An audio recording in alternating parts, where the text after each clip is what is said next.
नमस्कार साथियों, मैं पंकज सिंह आप सभी का एक बार फिर से स्वागत करता हूं अपने चैनल और application whistle with Pankaj Singh पर। साथियों, इस समय हम लोग जीके फैक्ट्स में छोटी छोटी चीजें पढ़ रहे हैं, न बहुत हाई न बहुत लो, लेकिन कुछ ऐसी चीजों को पढ़ रहे हैं जो कि यूनिवर्सल है, बिल्कुल सदाबहार है, सार्वभौमिक है, हर परीक्षाओं में 20 साल से आता रहा है और आता रहेगा। हाँ, उसका लेवल थोड़ा सा बदलता रहा है, लेकिन बेसिक चीजें जानना जरूरी है। जैसे हमने किसी में नोबेल पुरस्कार को देखा, हमने वैदिक काल को देखा, सोलर सिस्टम को देखा, अभी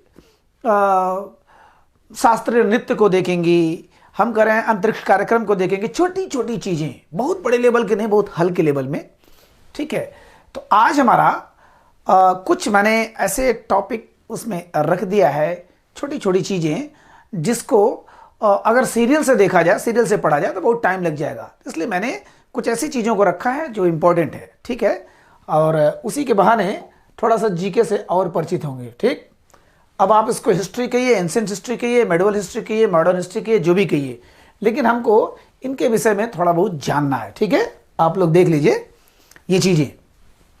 चलिए, स्मृति हमने वैदिक काल में पढ़ा, सब कुछ पढ़ा, वेद पढ़ा है ना, ब्राह्मण पढ़ा, आर्यणिक पढ़ा, उपनिषद पढ़ा, वेदांग पढ़ा, सब कुछ देखा, छोटी छोटी चीजें। और साथियों, बार बार विनम्र निवेदन है कि उन सब चीजों में अगर आपको महारत हासिल करना है तो एक ही क्लास को 3 4 5 बार देखिए। ठीक है, 5 क्लास को एक बार मत देखिए, एक क्लास को 5 7 बार देखिए, बिल्कुल कॉन्फिडेंस लेवल आपका बहुत हाई हो जाएगा। ठीक है, उसके बाद आपको किताबें किसी भी लेवल के आप पढ़ते हैं तो मजा आएगा, अपने से भी समझ सकते हैं। ठीक है, स्मृति, स्मृति माने स्मरण, माने याद किया हुआ चीज।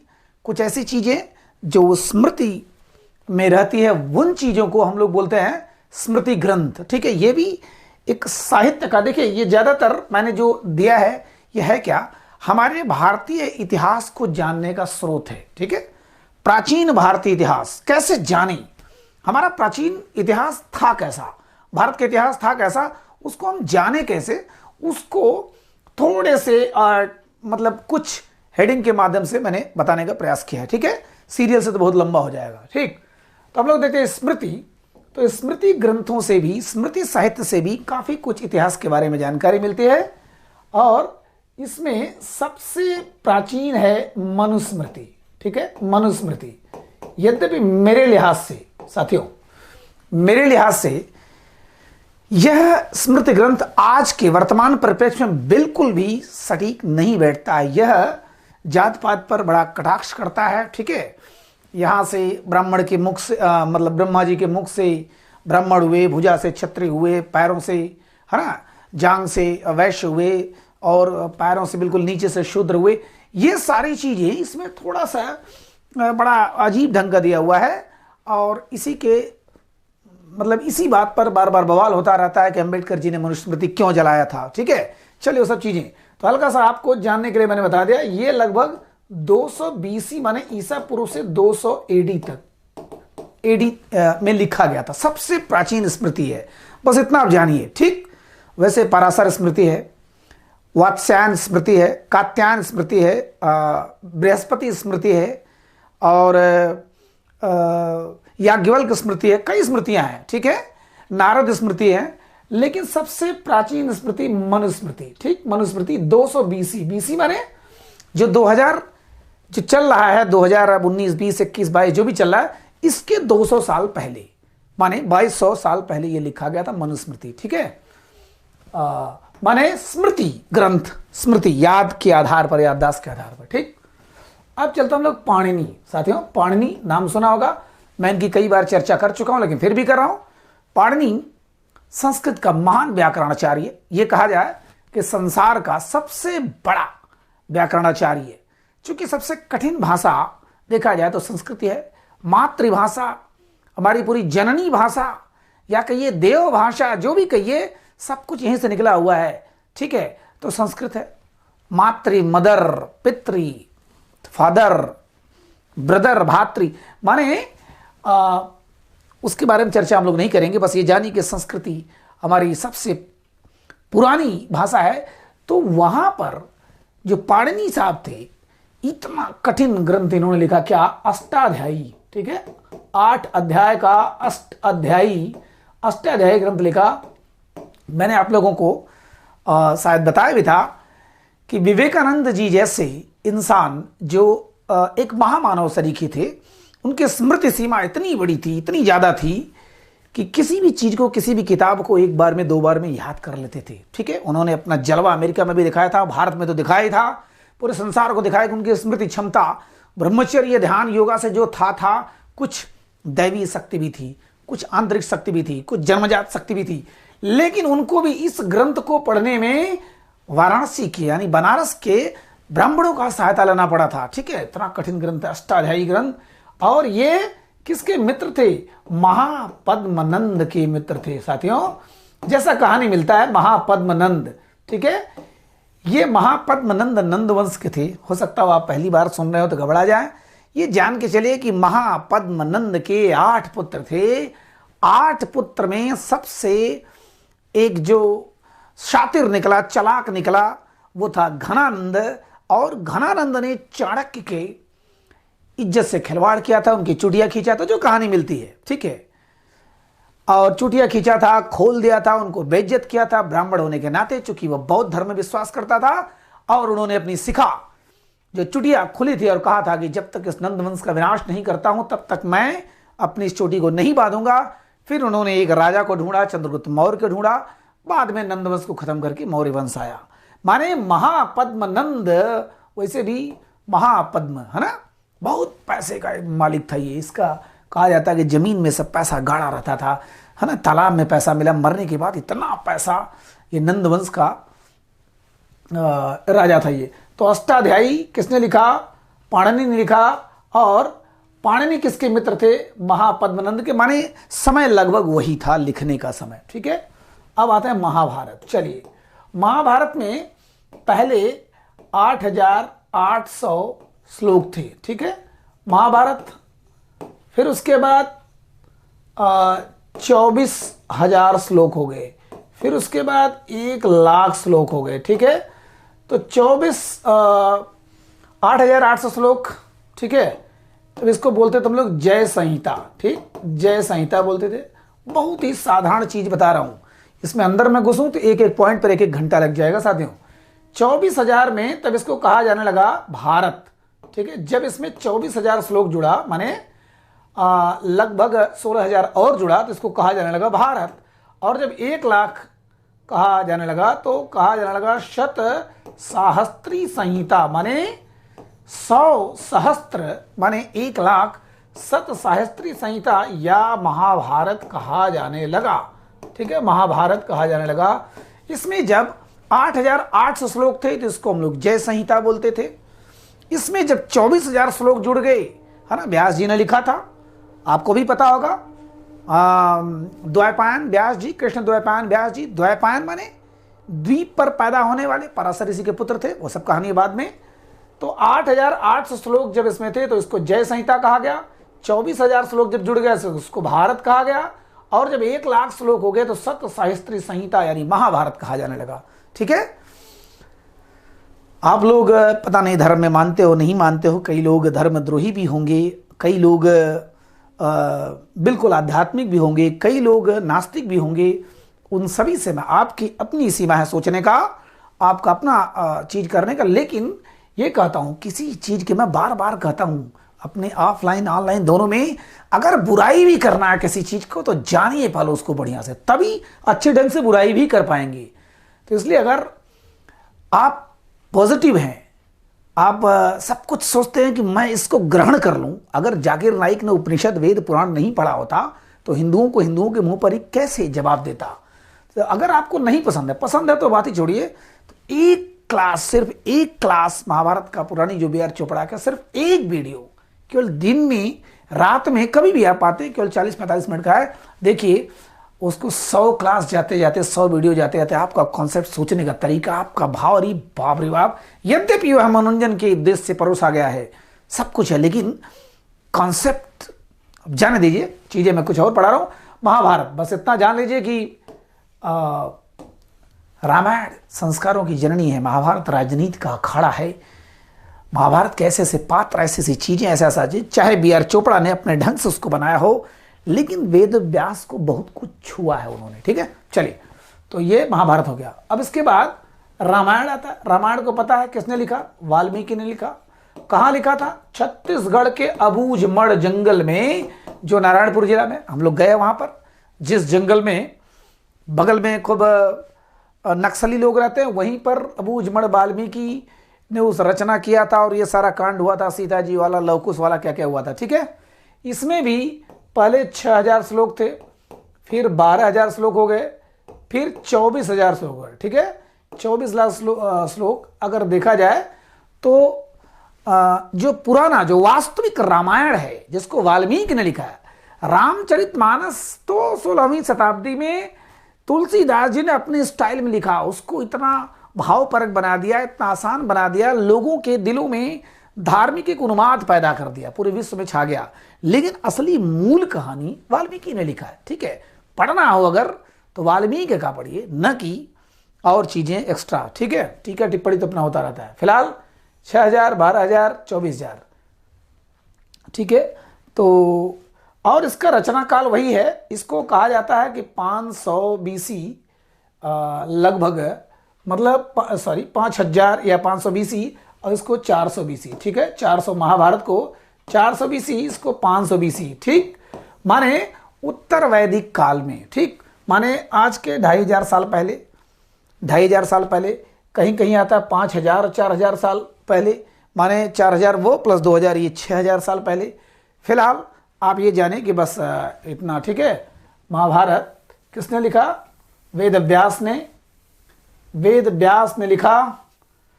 कृष्ण द्वैपायन वेद व्यास, द्वैपायन माने द्वीपों पर जन्म लेने वाले ऋषि पराशर के पुत्र थे, द्वीप पर ही जन्म लिए थे सत्यवती की गर्भ से। ठीक है, अब आता है रामायण हो गया, महाभारत हो गया, रामायण हो गया, छोटी छोटी चीजें। पुराण साथियों, पुराण आपने शायद पढ़ा होगा, स्कंद पुराण, मत्स्य पुराण, शिव पुराण, गरुड़ पुराण। ठीक है, आजकल गरुड़ पुराण का बड़ा जज्बा चल रहा है, बड़ा अजीब एक नया ट्रेंड चला हुआ है। गरुड़ पुराण, कोई मृतक हो जाता है तो गरुड़ पुराण में इतनी कठिन कठिन साधना वाले जीवन, लोग सोते हैं, ऊँघते हैं, लेकिन सुनते हैं, है ना। लोगों का धंधा चल रहा है और सुनने वाले लोगों की मस्ती बढ़ रही है। पता नहीं क्या गरुड़ पुराण इतना अजीब अजीब नियम संयम है कि 1% भी कोई फॉलो नहीं कर पाएगा। फिलहाल पुराण है तो पुराण है ना। मैंने जीवन में 2 पुराण पढ़ा है साथियों, स्कंद पुराण और श्रीमद् भागवत पुराण। तो भागवत पुराण में तो कृष्ण जी की कथा है, स्कंद पुराण छोटेपन में बहुत मजा आता था। फिलहाल पुराण कितने? 18 पुराण है। ठीक है, पुराण 18 है। महाभारत में एक चीज और है, महाभारत में 18 है भाग है, 18 पर्व भी है। ठीक है, 6वें पर्व है, जो 6वां है वह भीष्म पर्व है। ठीक है, भीष्म पर्व है और उसी भीष्म पर्व में गीता का उपदेश है। ठीक है, ये आपके केबीसी वगैरह में पूछता रहता है, तो आपके वैसे भी थोड़ा सा जानने के लिए कि 18 भाग है, 18 पर्व हैं। उसमें 6वें पर्व में श्री कृष्ण जी और जो गीता का उपदेश दिया उन्होंने, ये ऐसा है उसमें। ठीक है, कितने दिन में हुआ था? 18 दिन में ये युद्ध भी हुआ था। ठीक है, तो फिलहाल चलिए, पुराण 18 पुराण है, जिसमें मत्स्य पुराण, वायु पुराण, गरुड़ पुराण, ठीक है, विष्णु पुराण, वाराह पुराण, स्कंद पुराण, ठीक है, शिव पुराण, नारद, मतलब ये सारी चीजें बहुत पुराण 18 पुराण है। तो पुराणों में मेरा अगर पर्सनल व्यू देखा जाए, ठीक है, हम लोगों को यहाँ पर पर्सनल व्यू नहीं रखना चाहिए, क्योंकि ये स्टडी है, अध्ययन है, फिर भी प्रैक्टिकल वे में करने के लिए थोड़ी बहुत चीजें हो जानी चाहिए। तो पुराणों में कहानियां किस्सा ज्यादा लगता है, थोड़ी सच्चाई बहुत कम लगती है। लेकिन जब आप बढ़ते जाते हैं, जब आप पढ़ते जाते हैं, तो लगता है कि इसमें तो इतिहास का भी जिक्र है, कैसे हम इसको इग्नोर कर दें। या हो सकता हो कि इसको गुप्त काल के समय में, गुप्त काल के जब गुप्त काल चला था उसी समय लिखा गया, तो क्यों ना उसको माना जाए, कहीं न कहीं से कुछ न कुछ चीजें हैं। ठीक है, तो 3 वंश के बारे में पुराणों से अच्छी खासी जानकारी मिलती है। ठीक है, मौर्य वंश के बारे में जानकारी मिलती है विष्णु पुराण से। ठीक, विष्णु पुराण, शुंग और सातवाहन वंश, देखिए 7 मैंने लिखा है, सातवाहन। ब्राह्मण वंश में 4 वंश थे, शुंग वंश, कण्व वंश, सातवाहन वंश, वाकाटक वंश। आपको इतना जानने की जरूरत नहीं है। हमारे भारत में मैंने एक क्लास लिया हुआ है अपने यूट्यूब पर बहुत पहले का, शुंग वंश, पुष्यमित्र शुंग के बारे में। ब्राह्मण वंश का पहला सबसे बड़ा राजा, ठीक है, पहला सबसे बड़ा राजा शुंग वंश। यद्यपि उसके विरोधी भी बहुत है कि इन्होंने बौद्ध धर्म के अंतिम राजा को मारा, ये वो। हमको तो इतिहास से मतलब है, क्या विवाद है उसको जाने दीजिए।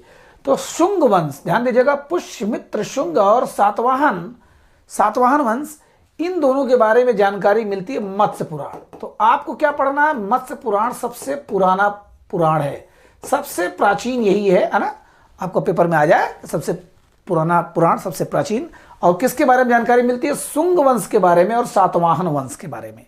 शुंग वंश माने पुष्यमित्र शुंग, बहुत बड़ा राजा, ठीक है। आप उनको गलत कहिए, सही कहिए, बौद्ध धर्म के लिए तो बहुत बुरे हैं, क्योंकि उन्होंने लगभग हजारों स्तूपों को उन्होंने उखड़वा दिया था, कहा जाता है कि, है ना, मारकर सबको एक दूसरा वंश स्थापित किए थे ब्राह्मण लोग, झूठ मूठ करके मौर्य को काट डाला था, ठीक है, बृहद्रथ को, अंतिम मौर्य साम्राज्य को। फिलहाल वो सब बात की बातें हैं। तो मौर्य वंश की जानकारी मिलती है विष्णु पुराण से, शुंग और सातवाहन वंश की जानकारी मिलती है मत्स्य पुराण से, और गुप्त वंश की जानकारी मिलती है वायु पुराण से, ठीक है, वायु पुराण से। गुप्त वंश माने वही चंद्रगुप्त, स्कंदगुप्त, कुमारगुप्त, है ना, ये सारे गुप्त लोग, ठीक है। आगे पढ़ते हैं हम लोग गुप्त वंश। त्रिपिटक साथियों, बौद्ध धर्म में ध्यान दीजिएगा, बौद्ध धर्म हम लोग बाद में पढ़ेंगे, ठीक है। बौद्ध धर्म, जैन धर्म, धार्मिक जब पुनरुत्थान का काल था, एक समय था, है ना, जो बुराइयां आज के हिसाब से हिंदू धर्म और पहले के हिसाब से सनातन धर्म में जो जात पात और ये वर्ण व्यवस्था की जो बुराइयां आ गई थी, घुस गई थी, जो उस समय ब्राह्मणवाद चल रहा था, जिसके विरोध में आए 2 लोग। कौन कौन? 2 क्षत्रिय पुरुष आए। कौन?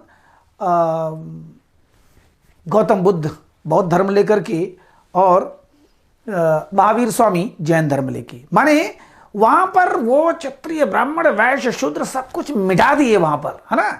वो भूल गए कि हम क्या है, उनको क्यों, ये था कि समाज का सुधार करना है। समाज सुधार के लिए बुद्ध जी ने अपना सारा सिस्टम को त्याग दिया, राजशाही को त्याग दिया, और समाज में एक ऐसा नजीर स्थापित किया कि बौद्ध धर्म एक बेमिसाल धर्म आज भी है। धर्म से प्यार करने वाले बौद्ध धर्म को बहुत प्रेम करते हैं, और हिंदू मुस्लिम सिख ईसाई बौद्ध जैन करने वाले तो सब बुराइयां जुड़ेंगे। और जैन धर्म अपने आप में एक बेमिसाल, महावीर स्वामी की जीवनी मैं बताऊंगा धर्म वाले में। तो बौद्ध धर्म में त्रिपिटक है, 3 पिटक है, ध्यान दीजिएगा, 3 पिटक है। पहला है सुत्त पिटक। सुत्त पिटक, पिटक माने पिटारा हो गया, माने ग्रंथ है भी, सुत्त पिटक। दूसरा विनय पिटक, और तीसरा अभिधम्म पिटक, ठीक है, अभिधम्म पिटक। ये जो पहली बार सुन रहा होगा, पढ़ रहा होगा, उसको थोड़ा अजीब लगेगा, लेकिन सुनते सुनते आपको याद हो जाएगा साथियों। सुत्त पिटक, विनय पिटक, अभिधम्म पिटक। सुत्त पिटक, विनय पिटक, अभिधम्म पिटक। पिटक माने होता है पिटारा, माने ग्रंथों का पिटारा, लेखों का पिटारा, कहानियों का पिटारा, है ना, दर्शन का पिटारा, प्रवचनों का पिटारा, कुल मिला के पिटारा है। तो 3 पिटक है बौद्ध धर्म में। इससे भी काफी कुछ जानकारी मिलती है हमारे इतिहास के बारे में। सुत्त पिटक जो नहीं पढ़ा है बौद्ध धर्म को बिल्कुल नहीं जानता है। आज के जो लोग दूसरों के कहने पर, है ना, अपने लोगों के कहने पर, केवल बहकावे पर, ब्रेन वॉश करने पर बौद्ध धर्म ग्रहण कर ले रहे हैं, है ना। केवल कि नहीं, इन्होंने कहा कि हिंदू धर्म बेकार है, इन्होंने कहा मुस्लिम बेकार है, इन्होंने कहा जैन बेकार है, बौद्ध धर्म ग्रहण कर ले रहे हैं, लेकिन उनको एक अक्षर भी जानकारी नहीं है। बहुत से ऐसे लोग हैं, हम कह रहे हैं मान लीजिए कुछ जानते भी हैं बुद्ध जी के जीवन के बारे में, तो अगर सुत्त पिटक नहीं पढ़ा इन्होंने तो जान लीजिए कुछ भी नहीं जानते। इसमें बुद्ध जी के क्या है, विचार हैं, बुद्ध जी के विचार हैं, प्रवचन हैं, ठीक है, बुद्ध जी की बातें हैं, ठीक बातें हैं, क्या कहा गया है। हम कह रहे हैं स्वामी विवेकानंद जी की जीवनी लाख पढ़ डालिए, लेकिन उनकी लिखी हुई बातों को अगर आप पढ़ते तो ओरिजिनल चीज भाव पता चलता है कि उनका जीवन क्या था, दर्शन क्या था, भाव क्या था, विचार क्या था। उसी प्रकार बुद्ध जी को जानना है तो सुत्त पिटक, इसको कहते हैं बौद्ध धर्म का इनसाइक्लोपीडिया, माने विश्वकोश, इनसाइक्लोपीडिया, ठीक है, इंसाइक्लोपीडिया माने बौद्ध धर्म का इंसाइक्लोपीडिया क्या बोलता है? सुत्त पिटक। सुत्त पिटक को बोलते हैं बौद्ध धर्म का इंसाइक्लोपीडिया, माने यही मेन चीज है। विनय पिटक में ध्यान दीजिएगा नियम संयम है। बुद्ध धर्म माने बौद्ध धर्म में कैसे आप रह सकते हैं, क्या क्या नियम है, क्या क्या वहां संन्यास जीवन का क्या क्या नियम है ना, सारा चीज नियम संयम किसमें है? विनय पिटक में। और अभिधम्म पिटक में ये बौद्ध दर्शन है, बहुत ऊंची ऊंची चीजें हैं। अब ये अगर आप बौद्ध धर्म ग्रहण कर लें तभी समझ में आपको आएगा, लेकिन इसको आप नहीं पढ़े तो बेकार है, कम से कम उनकी बातें तो जानिए। विनय पिटक में बौद्ध नियम है, किस प्रकार से बौद्ध धर्म में बौद्ध धर्म को अंगीकार किया जा सकता है, उसको पालन किया जा सकता है, ठीक है। और इसमें बौद्ध धर्म दर्शन है, ठीक है, बौद्ध दर्शन है, दर्शन शास्त्र बहुत ऊंची चीज है ये, ठीक है। तो त्रिपिटक किसमें है? बौद्ध धर्म। जातक साथियों, जातक भी बौद्ध ग्रंथ है, लेकिन इसमें जन्म के पूर्व माने जन्म के पूर्व काल्पनिक कहानियां हैं, ठीक, काल्पनिक कहानियां बुद्ध जी के जन्म के पूर्व की काल्पनिक कहानियां हैं। जैसे आप लोगों ने पढ़ा होगा, अगर यूपी बोर्ड में है तो द गोल्डन बाउल या अ गोल्डन बाउल एक चैप्टर था 9th क्लास में आई थिंक इंग्लिश में, है ना। तो उसको कौन लेके चलता था? बोधिसत्व। बोधिसत्व लोग बुद्ध के पूर्व जन्म की कथाएं जातक में मिलती है। पेपर में कई बार ऐसे ही आता है कि जातक क्या है? बुद्ध के पूर्व जन्म की कथाएं हैं, वो भी काल्पनिक कथाएं हैं, या बुद्ध के पूर्व जन्म की कथाओं क्या बोलते हैं? जातक बोलते हैं। निकाय भी वही है साथियों, निकाय भी वही कहानियों का संग्रह है और उनके बौद्ध दर्शनों का संग्रह, बौद्ध नियमों का संग्रह है। ये भी कहानियों का संग्रह, इसमें भी खूब बुद्ध जी की कहानी मिलती है। ध्यान दीजिएगा निकाय कहां से संबंधित है? सुत्त पिटक।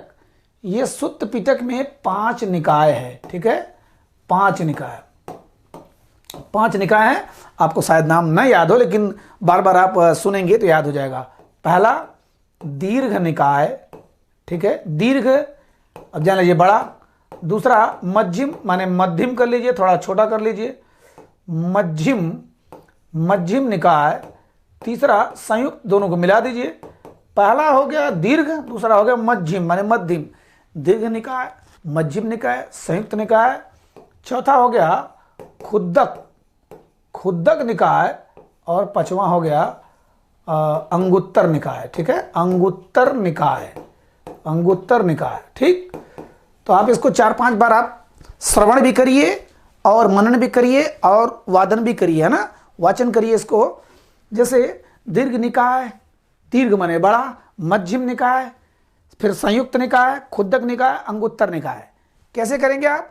दीर्घ निकाय, मध्यम निकाय और संयुक्त, ये तो तीनों आपको याद हो गया। फिर उसके बाद खुद्दक माने खोद करके आप निकालिए और उसको उंगली पर गिनिए। अंगुत्तर निकाय, उंगली पर गिन लीजिए। अंगुत्तर निकाय, दीर्घ निकाय, मध्यम निकाय, संयुक्त निकाय, खुद्दक निकाय, अंगुत्तर निकाय। अगर मुझे थोड़ा सा याद है, ये तो एक बार नहीं हजारों बार देखा गया होगा, पढ़ा गया होगा, ठीक है। तो चलिए, ये हो गया हमारा निकाय। निकाय किससे संबंधित है? सुत्त पिटक में 5 निकाय हैं, 5 निकायों को हमने देखा। इन निकायों में भी बुद्ध के कहानियां हैं, बुद्ध भगवान से संबंधित कुल कहानियां हैं, ठीक है। तो ये हो गया हमारा, ठीक है, जातक और निकाय। जातक पूर्व जन्म की कहानियां हैं, ठीक। बौद्ध धर्म का इंसाइक्लोपीडिया सुत्त पिटक है।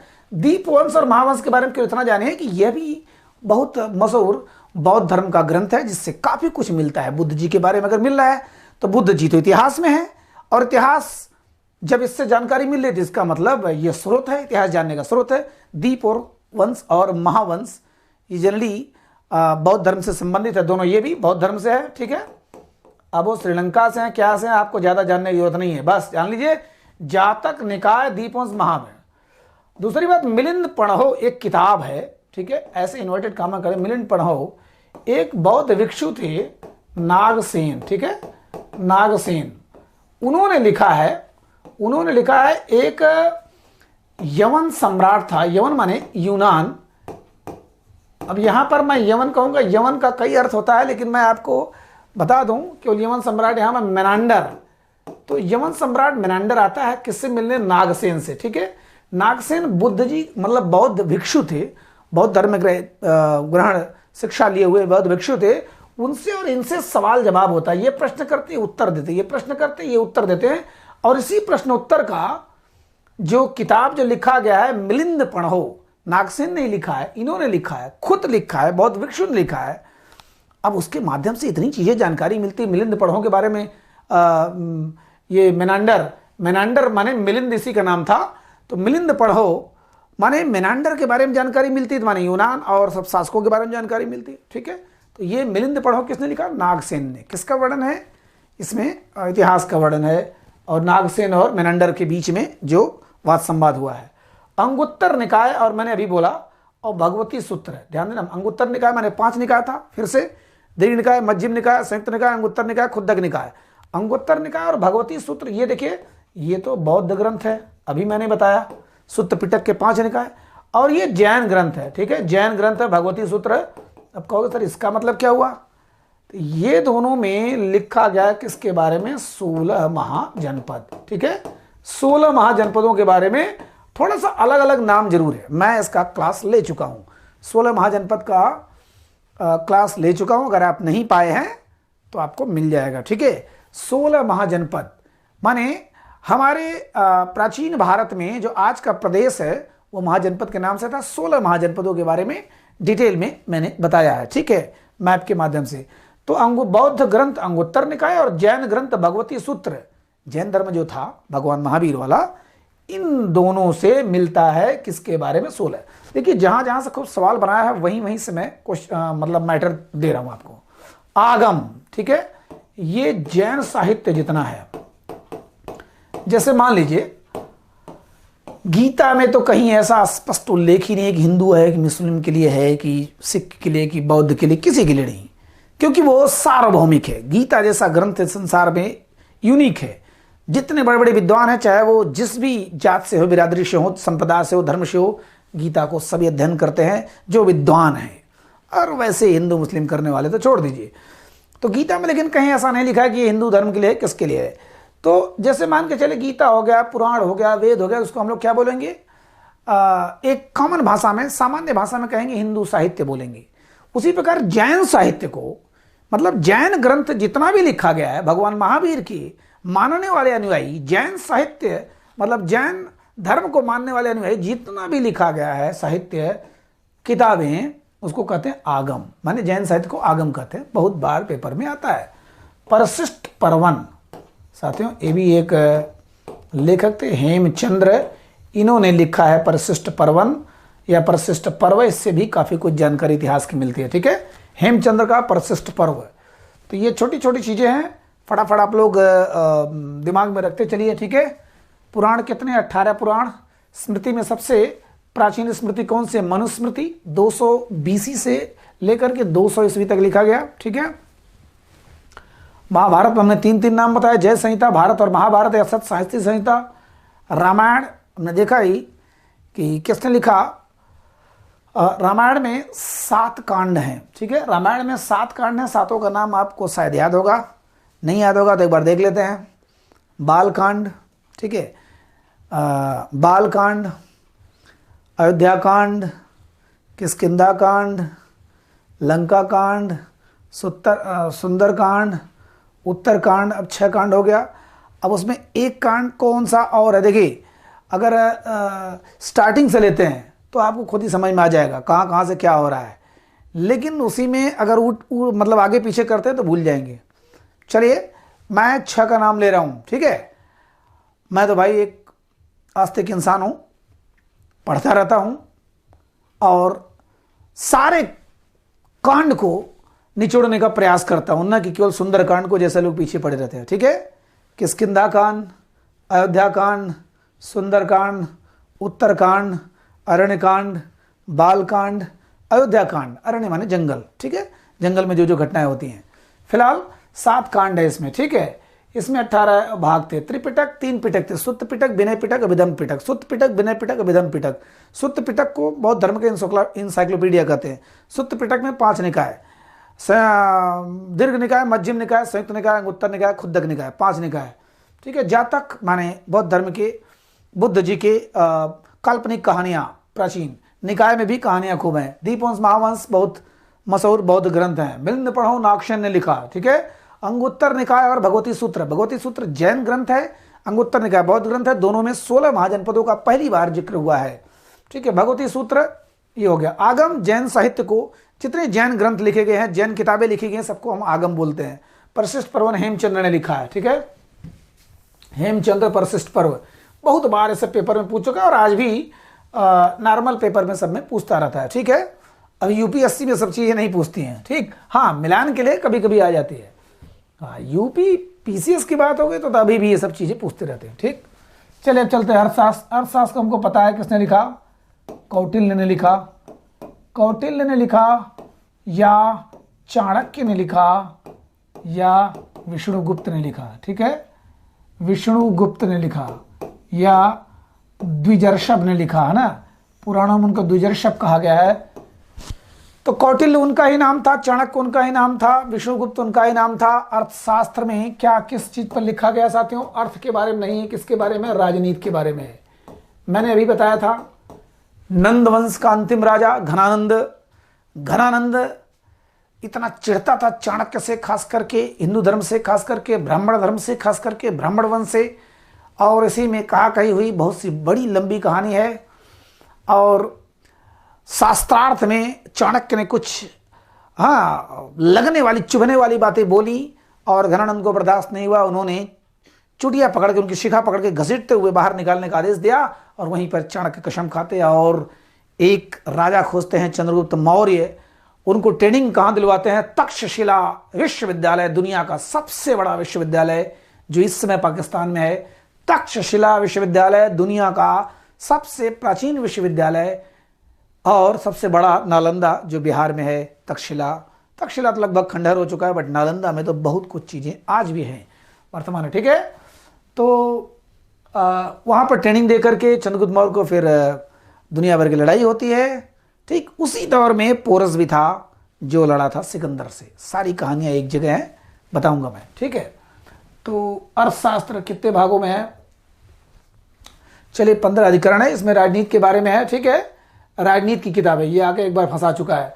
मुद्रा राक्षस साथियों विशाख दत्त, ध्यान देना, विशाख दत्त ने ये किताब लिखा है मुद्रा राक्षस।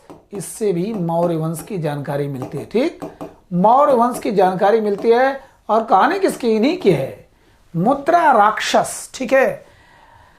राक्षस एक बहुत बड़े मंत्री थे नंद वंश के, माने उसी किसके मंत्री, वही घनानंद के मंत्री। लेकिन घनानंद को जब मार देते हैं चंद्रगुप्त मौर्य और विष्णुगुप्त मिलकर के मौर्य वंश की स्थापना करते हैं, तो बदला लेने के लिए तड़पते हैं राक्षस, बहुत बड़े मुद्रा राक्षस, बहुत बड़े। ये राक्षस जो है बहुत बड़े भक्त थे, स्वामी भक्त थे नंद वंश के, और बदला लेने के लिए कितनी बार चाणक्य को मारने का प्रयास करते हैं, कितनी बार चंद्रगुप्त मौर्य को मारने का प्रयास करते हैं। लेकिन चाणक्य की कुटिल बुद्धि में यह था कि उन्होंने चंद्रगुप्त मौर्य की सेना को लड़कियों का सेना बना दिया था। हर जगह गुप्तचर भेजे जा सकते थे, लेकिन लड़कियों को कौन ट्रेन इतना करता, क्योंकि लड़कियां कहीं सेना में थी नहीं। तो चंद्रगुप्त मौर्य को हर कदम कदम पर बचाया किसने, चाणक्य ने बचाया। तो लास्ट में उनकी मुद्रा, जो राजसी मुद्रा होती है, उसका खेल खेला गया। बाद में सब कुछ मेल मिलाप हुआ। चाणक्य ने कहा कि हे राक्षस, मुझे कोई पद नहीं चाहिए, मैं महामंत्री और प्रधानमंत्री बनने के लिए सब नहीं किया था, आपका राजा निकृष्ट था इसलिए हमने मरवाया, अब आप राज करिए, प्रधानमंत्री आप बनिए, ठीक है। तो मुद्रा राक्षस किसने लिखा, विशाख दत्त ने लिखा। बृहत कथा साथियों बहुत गजब की चीज है, इसमें 3 कथा आती है, ठीक है। गुणाढ़ नामक एक आदमी ने लिखा था वृहत कथा, ठीक है, आपको नाम शायद याद ना हो।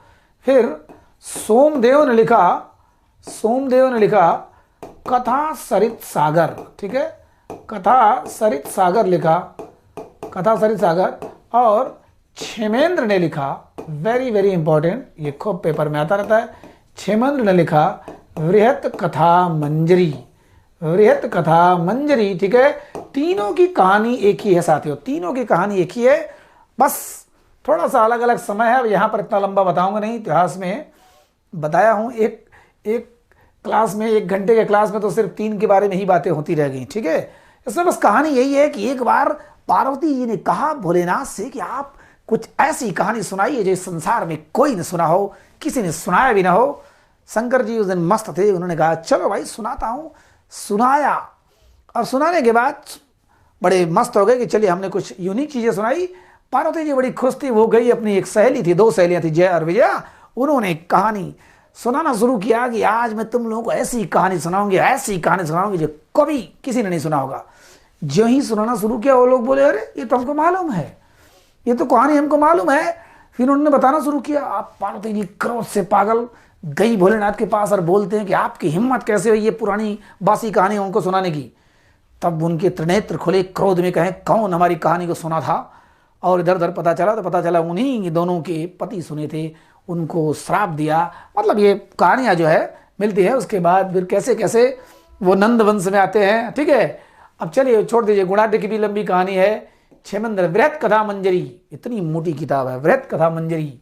आप एक बार शुरू करेंगे तो आप पागल हो जाएंगे, छोड़ नहीं पाएंगे। गुणाढ्य वृहत कथा ये हो। ठीक है, अब आता है मृक्षकटिकम। मृक्षकटिकम इसको लिखा शूद्रक ने। ठीक है, मृक्षकटिकम माने मिट्टी की गाड़ी। ये भी चारुदत्त नामक ब्राह्मण की कहानी है। ठीक है, शूद्रक ने लिखा है इसको। हाँ, शूद्रक ने लिखा क्या, मृक्षकटिकम मिट्टी की गाड़ी। ये भी गजब की कहानी है, कैसे कैसे वो लेकर भागता उस मिट्टी की गाड़ी पर। फिर बाद में है ना मेल मिलाप होता है। चारुदत्त नामक ब्राह्मण की कहानी है, बहुत गरीब ब्राह्मण की कहानी थी, कैसे सोना चुराता है। यहाँ पर कोई कहने की बात नहीं है, लंबा क्लास हो जाएगा। शूद्रक ने लिखा, क्या लिखा, मृक्षकटिकम। ध्यान दीजिएगा, मृक्षकटिकम किसने लिखा, शूद्रक। ये चीजें वैसे हैं तो बहुत ज्यादा, साहित्यिक स्रोत बहुत ज्यादा है, लेकिन मैं सिर्फ उतने को ही लिख रहा हूं जो आपके काम आए। और ये आएगा, इसको मत सोचना कि बहुत बड़ा होता जा रहा है, कुछ भी नहीं बड़ा है, वेरी इजी। कंपटीशन टफ होता जा रहा है ज्यों ज्यों, तो आपको ये सब तो थोड़ा बहुत तो पढ़ना होगा। चलिए, महाभाष्य ये लिखा साथियों पतंजलि। जी हाँ, आप बाबा रामदेव का पतंजलि संस्थान का बहुत से आइटम प्रयोग किए होंगे। ठीक है, मैं तो रुड़की में गया भी हूँ उनके पतंजलि संस्थान पर।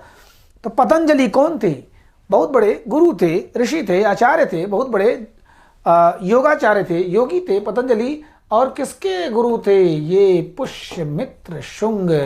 अभी मैंने बताया कि शुंग वंश की जानकारी मिलती है किससे, मत्स्य पुराण से। पूरे पुराणों में सबसे प्राचीन पुराण मत्स्य पुराण, मछली वाला पुराण।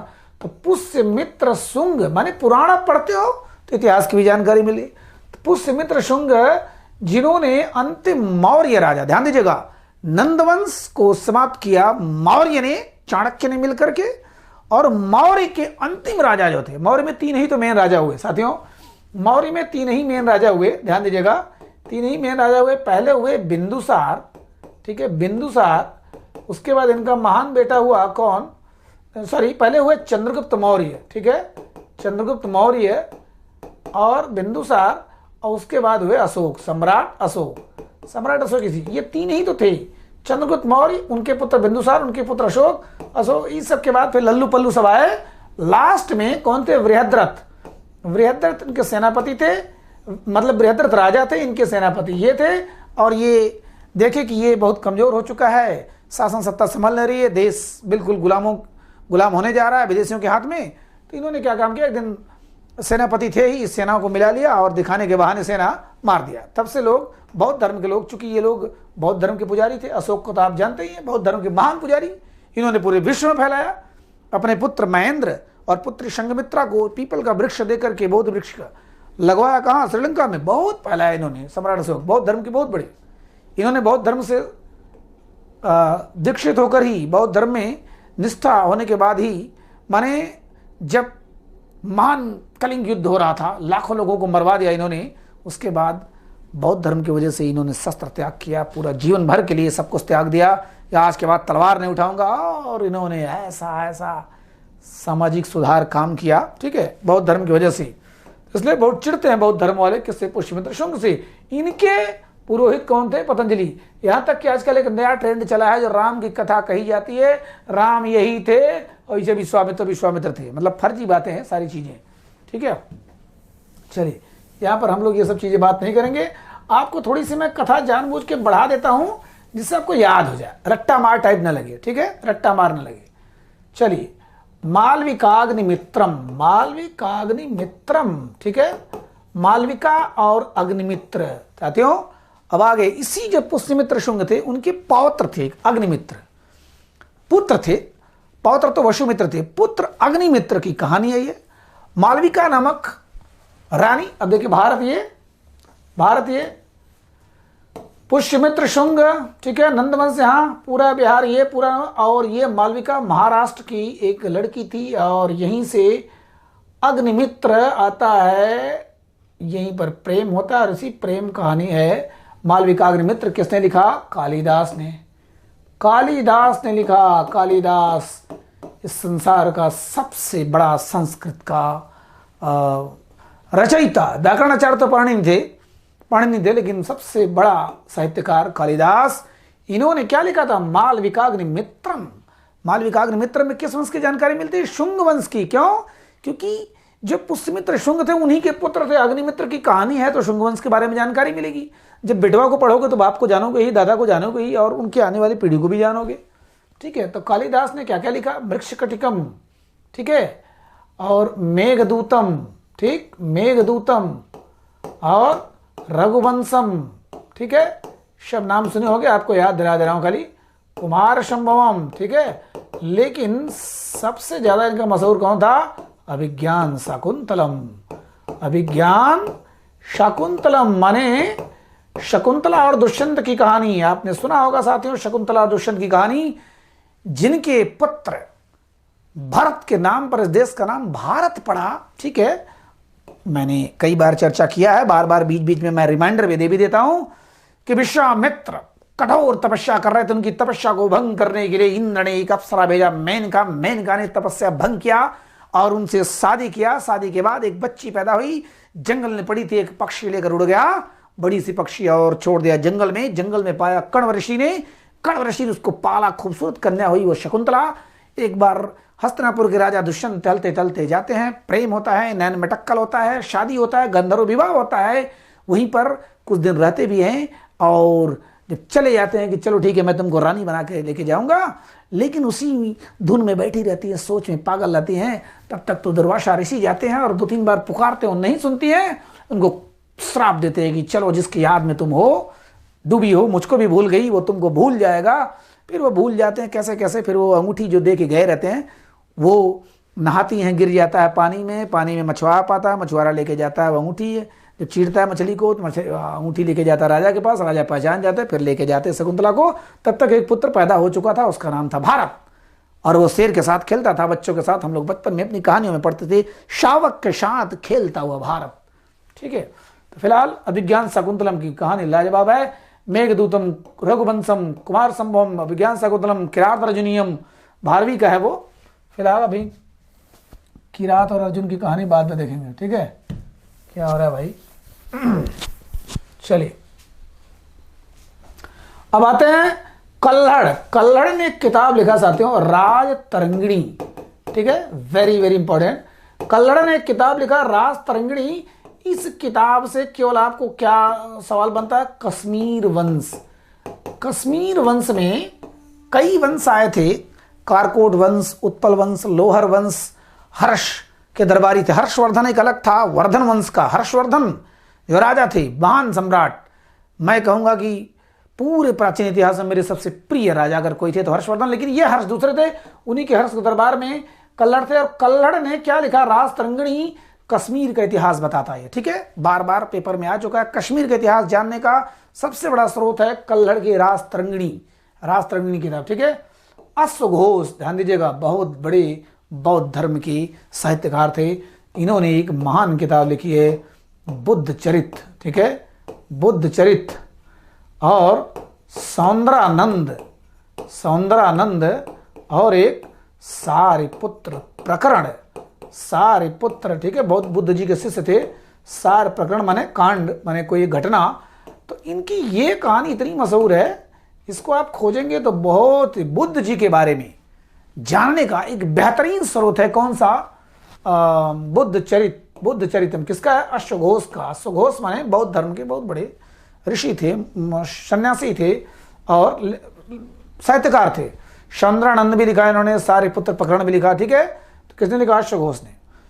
चलिए, और ये संगम साथियों, संगम माने कॉन्फ्लुएंस, वो वाला प्रयाग वाला संगम नहीं, हरिद्वार वाला। कितने जगह लगता है संगम? 4 जगह। 4 जगह हमारा कुंभ मेला लगता है हमारे भारत में। कहाँ कहाँ? नासिक, उज्जैन, हरिद्वार, प्रयाग। नासिक, उज्जैन, हरिद्वार, प्रयाग 3-3 साल पे हर जगह आता रहता है, बदलता रहता है, ठीक है। तो 12 साल पे एक जगह आता है, ठीक है। तो संगम साहित्य बोलते हैं माने दक्षिण भारत। अगर दक्षिण भारत का इतिहास जानना साथियों तो हमको क्या पढ़ना होगा? संगम साहित्य। जिस प्रकार से कंबन रामायण ये किस में लिखा गया था? तमिल में, ठीक है। तमिलनाडु माने तमिल में। तो दक्षिण भारत वाले हिंदी से चिढ़ते हैं, आपको पता होगा। तो उनके भाषा में, तमिल में कंबन रामायण इतना प्रचलित हुआ। मुझे याद आ रहा है, उस मैम का नाम लेना चाहूंगा मैं, सुरुचि मैम, ठीक है, जो रामकृष्ण मिशन से जुड़ी थी। 9 भाषाओं में उन्होंने रामायण का अध्ययन किया था। मैं उनके साथ रहा भी 1-2 दिन, जब लखनऊ का उनका टूर था, विवेकानंद जी का बहुत बड़ा प्रोग्राम था, तो इसलिए मैं उनका नाम लेना चाहूँगा। वो तो नहीं देखेंगे कभी ये, लेकिन फिर भी बहुत ही विद्वान महिला, बहुत ही प्रकांड विद्वान, 9 भाषाओं में रामायण को पढ़ने वाले, और उन्होंने ऐसा स्पीच दिया, ठीक है। और साथ में सारे लोगों के साथ ट्रेन में उनके साथ संवाद भी हुआ, बड़ा मजा आया। फिलहाल कंबन रामायण किसने लिखा? तमिल में लिखा गया था। उसी प्रकार संगम साहित्य के बारे में अगर जानना है, मतलब संगम साहित्य, जैसे मान लीजिए ये हमारा भारत, ये भारत, तो दक्षिण भारत में 5 ही प्रदेश तो हैं। इधर हो गया कर्नाटक, इधर हो गया केरला, इधर हो गया तमिलनाडु, इधर हो गया आंध्र प्रदेश, इधर हो गया तेलंगाना। 5 ही तो है। देखिए, पूरब, पश्चिम, उत्तर, दक्षिण, पूरब, पश्चिम, उत्तर, दक्षिण। तो ये आंध्र प्रदेश काट के बना तेलंगाना, ये कर्नाटक, ये केरला और ये तमिलनाडु। यहीं पर कन्याकुमारी, ठीक है, और यहाँ पर श्रीलंका, ठीक है। यहाँ पर रामेश्वरम द्वीप, जहाँ पर एपीजे अब्दुल कलाम का जन्म हुआ था, और जहाँ से रामचंद्र जी यहाँ रामनाथपुरम जिला में यहाँ से यहाँ जाते हैं श्रीलंका पर रावण को मारने। रावण का राजा कौन था? आपके दिमाग में पट से आएगा, रावण बिल्कुल नहीं। सॉरी, श्रीलंका का राजा कौन था? रावण नहीं, कुबेर था। उनका भाई को मार करके, पत्नी को छीन करके कुबेर से बना कौन? रावण राजा बना। फिलहाल आजकल एक नया ट्रेंड चला हुआ है, ठीक है। रावण को जलाया नहीं जाना चाहिए, रावण बहुत बड़ा ब्राह्मण था, बहुत बड़ा ये था, विद्वान था, ठीक है, नो डाउट। बट ब्राह्मण, क्षत्रिय, क्या ये सब दुष्ट नहीं हो सकते? क्या एक क्षत्रिय होने का मतलब केवल बहादुर है और केवल अच्छा ही काम करेगा? नहीं, समाज में हर तरीके के लोग होते हैं। तो वो दुष्ट था, दुष्ट प्रवृत्ति का था, शैतानी दिमाग का था। उसने इतना इतना अनर्गल काम किया था, केवल विद्वता की वजह से रावण को जलाया नहीं जाना चाहिए। फिलहाल ये सब चीज़ें, सॉरी, लेकिन अपना समझ करके एक चीज़ बोल देता हूँ, जिससे ये लगे कि आप उसे कोरिलेट कर पाए, ठीक है। कुछ चीज़ें बड़ी जल्दी एक र्यूमर के रूप में फैल रही हैं, फैलती हैं बड़ी तेज़ी से, फर्जी का, है ना।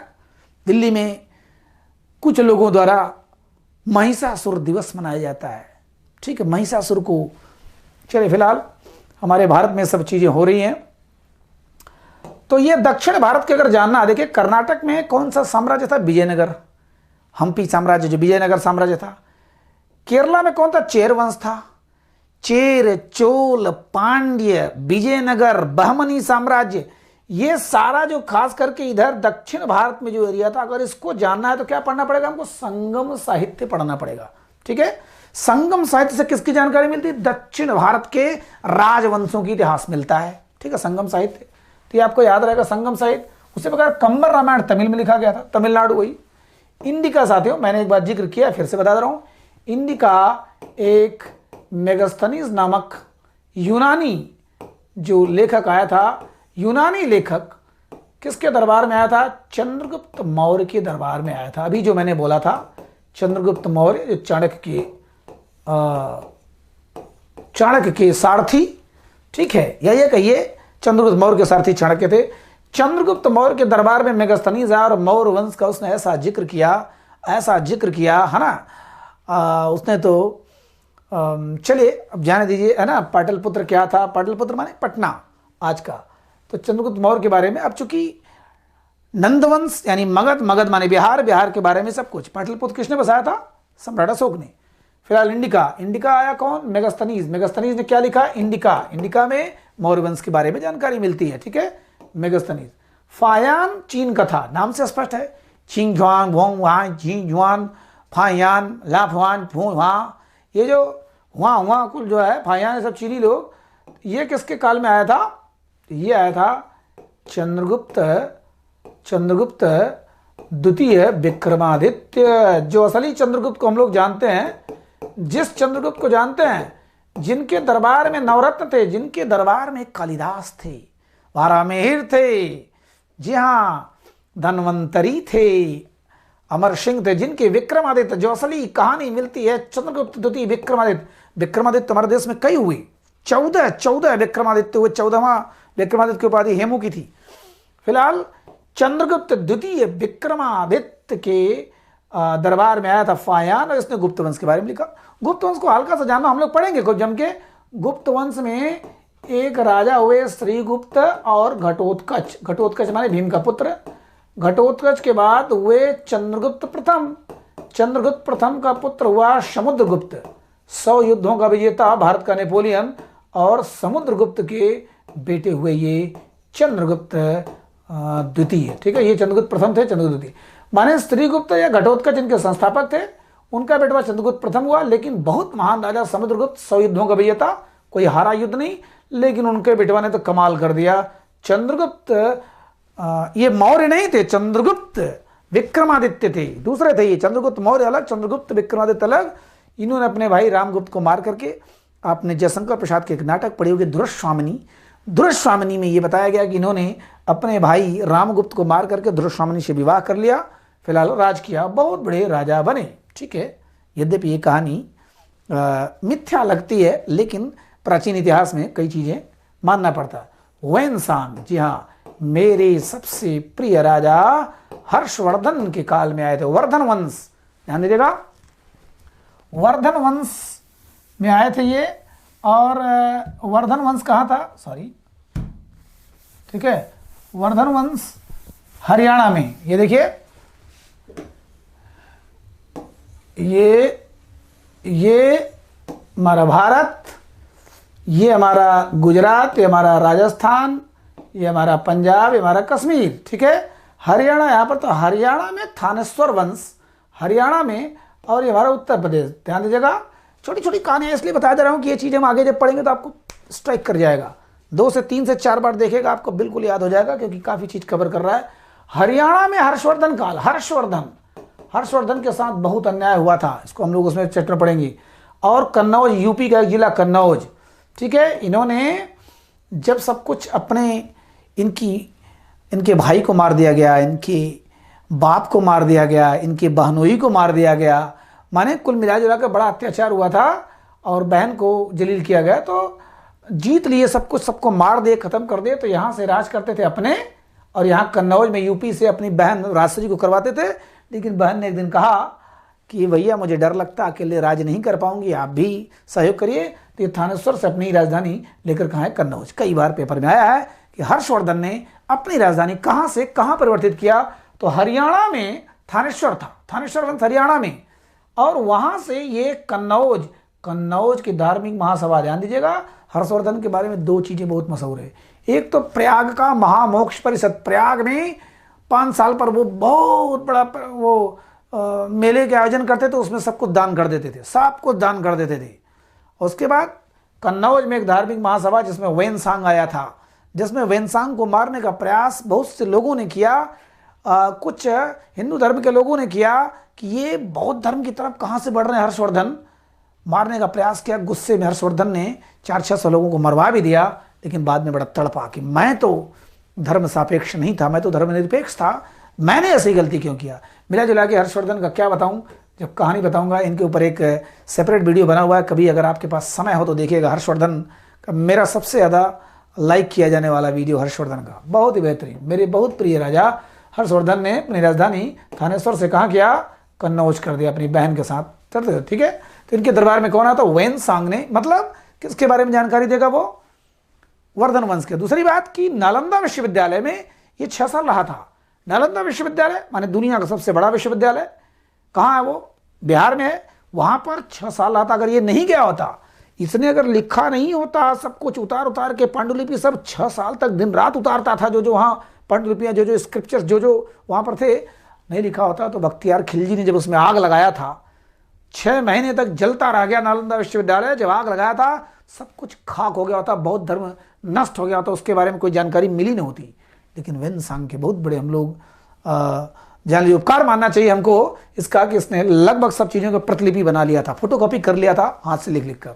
ठीक है, अल बरूनी ये आए थे भाई साहब महमूद गजनवी। महमूद गजनवी ध्यान दीजिएगा, भारत पर पहला विदेशी आक्रमण कब हुआ था? 712 में। ठीक है, किसने किया?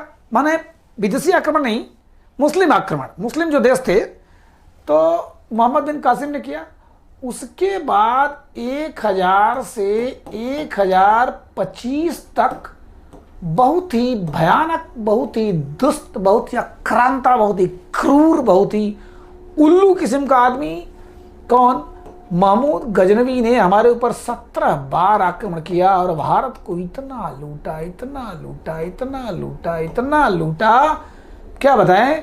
1025 में इसने कहाँ आक्रमण किया था? गुजरात के सोमनाथ मंदिर पर।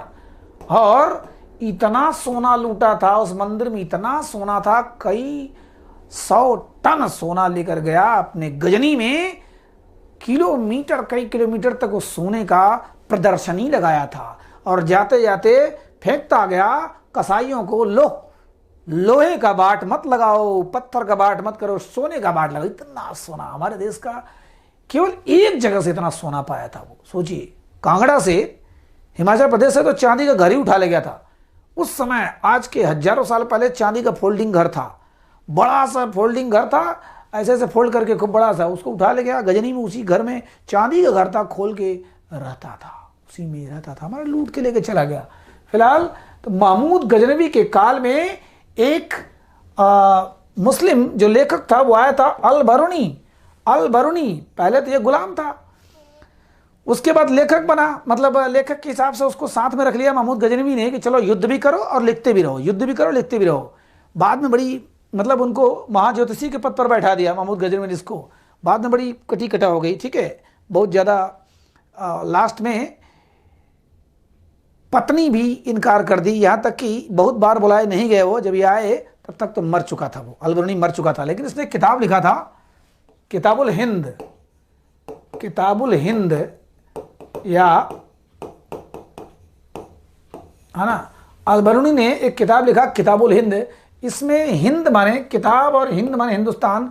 जब वो आक्रमण करता था बार बार, जितने आक्रमण किए लगभग बाद में सब में वो साथ में था, तो इसका मतलब उसने अपनी आंखों से देखा था। यद्यपि बढ़ा चढ़ा कर उसने इसका बहुत तारीफ किया है कि भारत वाले कायर थे, ये थे, वो थे, नपुंसक थे, ये रौंद दिया सबको महमूद गजनवी ने।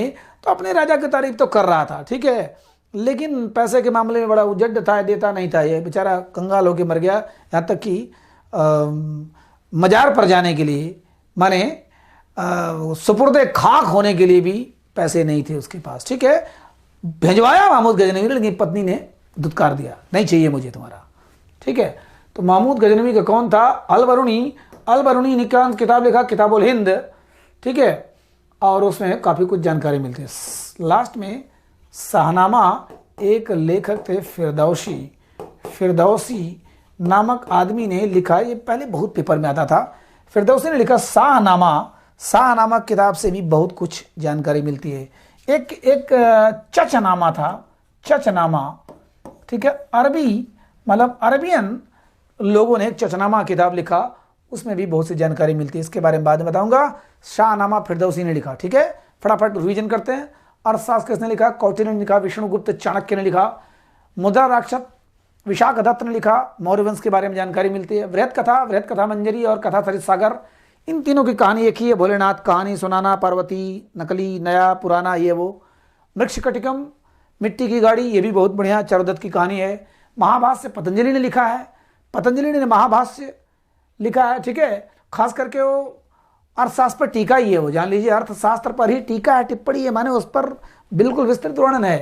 तो किसके दोस्त थे पतंजलि? किसके पुरोहित थे? पुष्यशुंग के। बाल विकाग्निमित्रम किसने लिखा? हमारे कालिदास ने लिखा। ठीक है, उन्होंने और भी कुछ चीज़ें लिखी। मेघदूतम, कुमार संभवम, हाँ, अभिज्ञान शकुंतलम। अश्वघोष, अश्वघोष नामक बौद्ध भिक्षु ने लिखा 3 किताबें। बुद्ध चरित, सौंदर्यानंद, सारिपुत्र प्रकरण, बुद्ध चरित से उनके बारे में जानकारी मिलती है। संगम साहित्य से दक्षिण भारत के राजवंशों के बारे में जानकारी मिलती है। कंबन रामायण से दक्षिण भारत में जो अनुवाद किया गया उससे काफ़ी कुछ रामायण फैला। फाया इंडिका मेगास्थनीज आया था मौर्य वंश में, चंद्रगुप्त मौर्य के दरबार में काफ़ी कुछ जानकारी लिखता है। फायान आया, चीनी यात्री था, ये चंद्रगुप्त द्वितीय विक्रमादित्य के दरबार में आया, उसने गुप्त वंश के बारे में बहुत कुछ बताया है। वेनसांग हर्षवर्धन के काल में आया, बहुत कुछ वर्धन वंश के बारे में बताया, ठीक है। वेनसांग अलबरूनी महमूद गजनबी के साथ आया था, 1000 से 1025 के बीच में था ये। भारत में युद्ध के समय ये आता था, पट्टा लूटता था, चला जाता था। अच्छी बात यही थी कि रुका नहीं महमूद गजनबी, आया लूटा चला गया। 1000 से 1025, जब उसको पैसे कमी होती थी चल भारत, जब पैसे कमी होते थे चल भारत, और भारत जा जाकर लूट लूट के राजा बन गया अपना, ठीक है। तो यही सब पैसा देख देख के तो लोग आते थे, गरीब बाप रे बाप बहुत इतना पैसा है। फिलहाल शाहनामा फिरदौसी ने लिखा, चचनामा भी लिखा गया, ठीक है। तो इतनी चीज़ें मेरे ख्याल से बहुत सी चीज़ें हैं, छोटा करते करते काफ़ी बड़ा क्लास हो गया, लेकिन ये बहुत ज़रूरी है। इसको आप 2-3 बार देखेगा आपको याद हो जाएगा। अगर आपका बेस अच्छा होगा तो कोई देखने की जरूरत नहीं होगी, ठीक है। चलिए कैसा लगा बताइएगा ज़रूर कमेंट के माध्यम से। नमस्कार।